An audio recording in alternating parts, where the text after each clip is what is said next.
বিশেষ জটিলতার মুখোমুখি মধ্যপ্রাচ্যের কূটনীতি। মধ্যপ্রাচ্য সংঘাতের অবসান ঘটাতে ওয়াশিংটন ও তেহরান গত বুধবার রাতে একটি সমঝোতা স্মারকে সই করেছে। তবে এ চুক্তিতে ইসরায়েল কোনো পক্ষ ছিল না। তারা সমঝোতার মধ্যেই লেবাননে হামলা অব্যাহত রেখেছে। ফলে চুক্তির অন্যতম শর্ত সকল ফ্রন্টে যুদ্ধ বন্ধের বিষয়টি বাস্তবায়ন হচ্ছে না।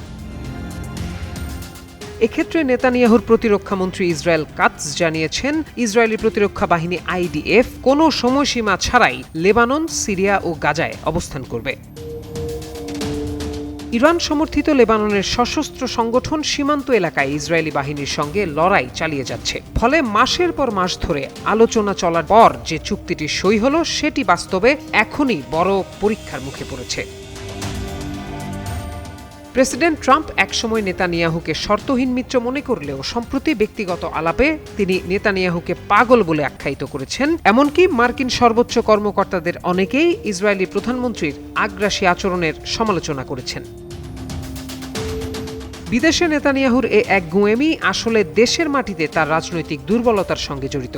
ইরান যুদ্ধে নিজের নির্ধারণ করা বড় লক্ষ্যগুলো অর্জন করতে পারেননি তিনি। সেই প্রেক্ষাপটেই আগামী অক্টোবরে নেতানিয়াহু এমন এক নির্বাচনের মুখোমুখি হতে যাচ্ছেন যেখানে ভোটাররা তার দিক থেকে মুখ ফিরিয়ে নিতে পারেন। তার বিরুদ্ধে চলমান দুর্নীতি মামলা, জোট সরকারে চরম উগ্রপন্থী নেতাদের অবস্থান ভোগাতে পারে ইসরায়েলি প্রধানমন্ত্রীকে।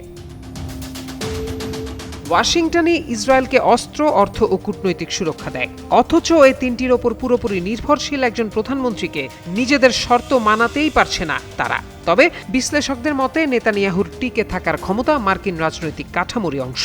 যুক্তরাষ্ট্রের রিপাবলিকান পার্টির বড় দাতা গোষ্ঠী, মার্কিন সিনেটের ইসরায়েলপন্থী কট্টরপন্থী একটি অংশ ও চরমপন্থী গণমাধ্যমগুলো এখনও নেতানিয়াহুকে সমর্থন দিয়ে যাচ্ছে। এখন যদি ইরানপন্থী লেবানন ভিত্তিক সশস্ত্র গোষ্ঠীর হতাহতের সংখ্যা বাড়তেই থাকে এবং ইরান বুঝতে পারে যে ওয়াশিংটন তার নিজের মিত্রকে থামাতে পারছে না বা থামাবে না, তবে এই ভঙ্গুর ও নতুন চুক্তি মেনে চলার কোনো আগ্রহই তেহরানের থাকবে না। প্রত্যয় দাস, যুগান্তর নিউজ।